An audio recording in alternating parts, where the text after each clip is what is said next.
Hello, Ja. Good morning. How are you doing in Waco, Texas today? You forgot you were in Waco? Nope, we're visiting Breck in Waco, remember? Figured everybody'd want to see you before we head out and do some vlogging. Daze with Jordan the Lion, Ja, and Breck begins now. That's right. Today we're going to do something ultra Waco. We're going to talk about the man that I think of when I hear the word Waco, the man who is the Wacko from Waco. He wrote the song about it. We're going to talk about all the events that happened in that song, because it's a true story. We're going to see where he got his start. Today, do a little vlog on Billy Joe SHAVER, one of the greatest songwriters in music history. Yeah, I got to thinking, you know, with the passing of Don Imus, that's actually how I first heard of Billy Joe SHAVER. I had a late night driving job, and when I was just about to finish up my shift for the day, basically in the morning, Imus in the Morning was coming on, and he would always play Going to Georgia on a Fast Train, and I looked it up and I loved that song. And now, you know, over time I've listened to more Billy Joe SHAVER music and loved it, and then found out that he was best friends with Willie Nelson. Even Willie calls him his hero. And really, Billy Joe got his start by getting Waylon Jennings to record an album of his music, of his songs, and Billy Joe became an overnight sensation. Well, the first stop on our Billy Joe SHAVER tour today is an old famous honky-tonk here in Waco called the Green Gables. It's no longer here anymore, but we're going to show you where it was. Waylon Jennings sings about it in his song Honky Tonk Heroes that was written by Billy Joe SHAVER. It's the story of Billy Joe SHAVER's life. He did not have a charmed life. He lost his mother and one of his wives, both to cancer, right around the same time he lost his son to a heroin overdose, Eddie SHAVER. Billy Joe says himself that he squandered many great songwriting years himself to doing drugs, and he said, "I was always the guy that people wanted to hang around, but you never wanted to take home to meet your friends or family."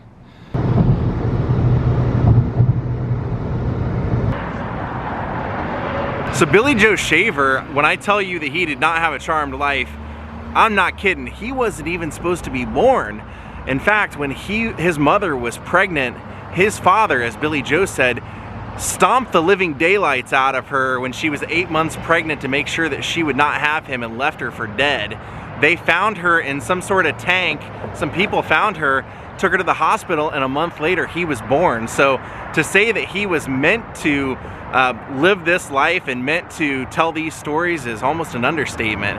Now what happened was, she was working out in the cotton fields, and she would work with Billy Joe in a bag on her back and his little sister in a bag in the front, and she would have a cotton bag right beside that. And she was out picking cotton one day, and the woman that owned the Green Gables honky tonk would go out and look for good-looking girls in the cotton fields that could read and write, and would hire them to be waitresses at the Green Gables. So she saw Billy Joe's mother out there, and she was apparently a really good-looking lady. Waylon Jennings and Billy Joe both said she was a good-looking, red-haired, fair-skinned lady, and went out and said, "Hey honey, can you read and write?" And she said, "Yeah." And she said, "Do you want a good job?" And Mama took the cotton bag off, threw it on the ground, and next thing you know, she was a waitress at the Green Gables, which was in this spot right behind us. So Billy Joe grew up living with his grandmother, but his mother would work here during the days, and eventually she became the manager of this place. And Billy Joe in the summertime would get to come here and hang around, but he wasn't allowed to let anybody know that she was his mother. Now he would spend his days being taken care of. Even though he lived with his grandmother originally, he would be taken care of by a black woman named Imogene. And Imogene had a blind son and an upright piano, and Billy Joe and her son would learn songs on that piano, and they would sing songs together. And so that's where Billy Joe's love of music came from. And then he would go hang out at the honky tonk when he was allowed to as a little kid, skipping around, bumming up quarters and nickels from the patrons there. And then as he would get older, all the stories that you would hear him sing about in Honky Tonk Heroes, he's talking about spending all his money, getting into fights, dancing holes in his shoes, and basically just being an old-time loser at Green Gables. That all happened here because as he was growing up, that's all exactly what they said he did. He would make money by dancing. He would make money by gambling. He would spend all his money. He would perform music, and it was just a whole rebel-rousing place. Now it's just an abandoned lot right here. So Billy Joe Shaver was a pretty good songwriter, and he had a lot of misfortune along the way. In the 60s, he was working at a mill and lost some of his fingers, and still continued to play guitar for the rest of his life. He's alive now and still does concerts and still plays guitar at those shows. Now, he became friends with Willie Nelson, and Willie told him, hey, if you want to make money, you got to go to Nashville. So Billy Joe decided one day he was going to hitchhike, but he decided, I'm not going to go to Nashville, I'm going to go to Los Angeles. So apparently he went out to the 10 and tried to hitchhike a ride, and he stayed out there for a couple of hours and nobody picked him up. So he noticed that there were more cars going along the other side of the freeway than there were the side he was on. So he went to the other side of the freeway and hitchhiked to Nashville and ended up getting a job there writing songs for $50 a week. This wasn't enough, and he wasn't getting the success he wanted.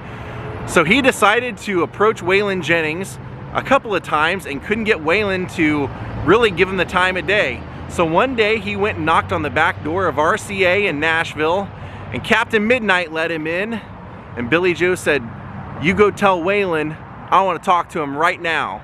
So Captain Midnight went into the recording booth and came back out with a folded up $100 bill, handed it to Billy Joe, and he said, Waylon said to get lost. Billy Joe said, you give that back to Waylon and you tell him to stick that where the sun don't shine. So Captain Midnight walked back in, went into Waylon, told him what he said, and Waylon came walking out with a pissed off look on his face with his security right beside him, which were Hell's Angels bikers at the time. And he said, what do you want, Billy? Billy Joe Shaver said, if you don't listen to my songs, I'm gonna whip your ass right in front of God and everybody right here. And the bikers started walking towards Billy, and he said, all right, come in the recording room with me. And they walk in there, and Waylon says, Billy, you don't know how close you came to being killed out there right now. Now here's what we're gonna do. You're gonna play me a song, and if I tell you to stop, you're gonna turn around, you're gonna walk out that door, and you and I aren't ever gonna talk again. If you see me coming, you go the other way. And Billy Joe said, okay, that's fine. Now you gotta keep in mind at this time that this was Nashville, and Waylon was a guy that everybody in the business knew was gonna break at some point. He just hadn't done it yet. So he was working with Chet Atkins in this studio. Billy Joe says he played him Ain't No God in Mexico, Old Five and Dimers, and Honky Tonk Heroes. And by the time he got done with those, Waylon said, you can go ahead and stop now. I'll take everything you got. And he told Chet, these are the songs we're gonna do. And Chet said, you can't do those songs, Waylon. They're too stripped down, and he talks about God too much. You can't mention God in songs. And Waylon said, well, I'll tell you what, Chet, I'm gonna make this record. I'm gonna do all those songs, and I'm gonna bring in my own band to play him. And he just decided he was gonna make the record anyway. He made Honky Tonk Heroes, and that is literally what put Waylon Jennings on the map. And all but one song on that record were Billy Joe Shaver's, and it made Billy Joe Shaver a household name from then on. And it got him tied into Willie Nelson and the outlaw movement and everything. But Billy Joe became famous much later on in 2007 when he ended up having to go to court and having Willie Nelson and Robert Duvall as character witnesses. So we're gonna go to a place called Papa Joe's Saloon. This is where that event happened, that he ended up having to go and have a court battle to tell people, I didn't say where do you want it. So now all that's left is really a foundation. So we just figured we'd show the foundation real quick. Probably not a real big place, it was just right here on the corner. Couldn't find any old photos anywhere. Some old bricks over here, maybe from the old Green Gables. I know it's not too terribly exciting looking at just an empty lot, but to me, with the history and the stories that came out of this place and all the music history that ended up becoming some of the coolest songs. I mean, if you go listen to Billy Joe Shaver's songs, you'll hear his story in all of them, especially Wacko and Waco, but also in Honky Tonk Heroes.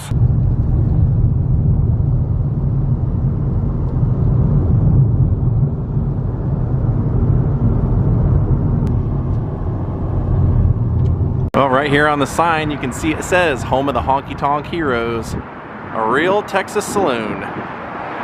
This is where, well, this is where Billy Joe Shaver became the Wacko from Waco. See, one night in 2007, Billy Joe Shaver and his wife were out looking for a place to shoot a cover for his next album.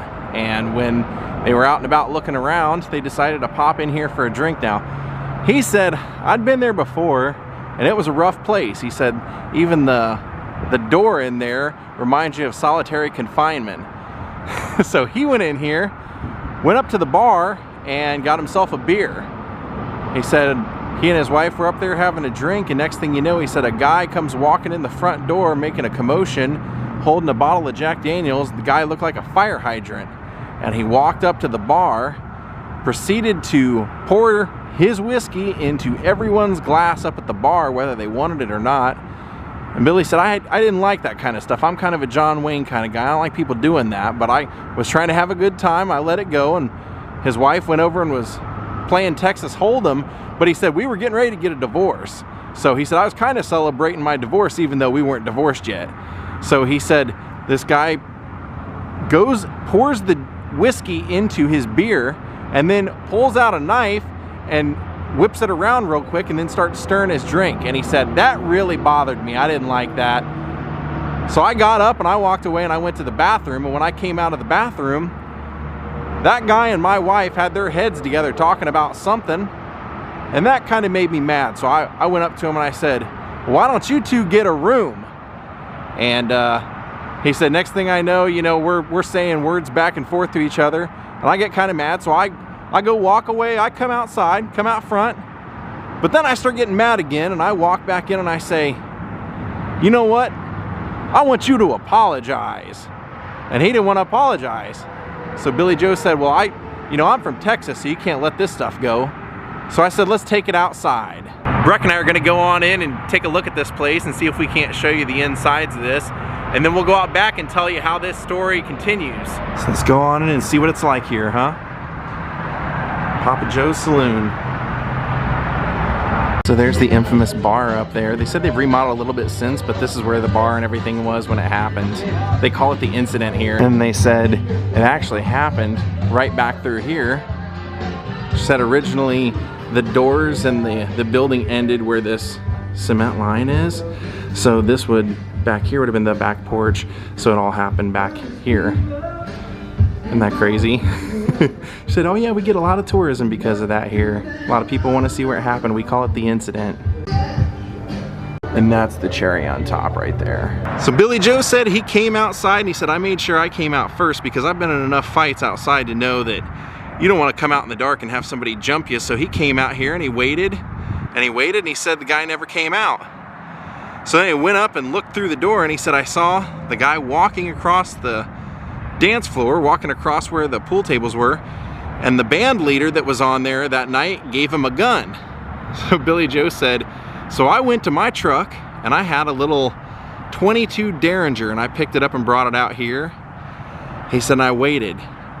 Well, that guy came running out. He had a knife. That knife he had stirred my drink with in one hand and a gun in the other, and he comes running out here blasting. So it would have been out here that this all happened.